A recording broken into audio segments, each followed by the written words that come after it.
Assalomu alaykum hammaga do'stlar. Bu sinimiz kelgan ayol yigitini sinab bering deb ko'zinglar oldida realni sinaymiz. Mana telefon qilamiz yigitiga. Assalomu alaykum aka. Assalomu alaykum. Aka Bahodir aka nomerimi? Ha, Bahodir aka. Ismim Husniddin aka.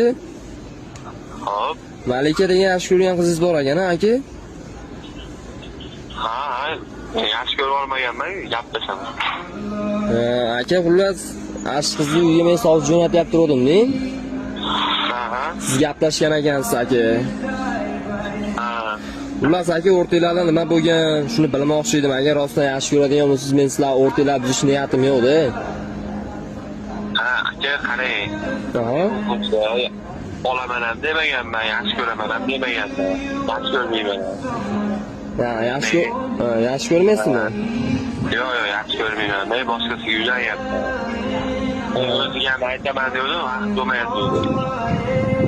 Demak bu qizni prosta haligi nima qo'pol qilib aytgani o'ynatib yuribsiz ekan-da? Ha, endi vaqt o'tkazganman, gaplashganman. Bo'ldi, aka katta rahmat. Yuraging gulzor, ichi tikanzor, meni qalbimga berma dozor. Sochlarimda qor, alamlarim bor, hali menga bo'lasan ko'zor. Yuraging gulzor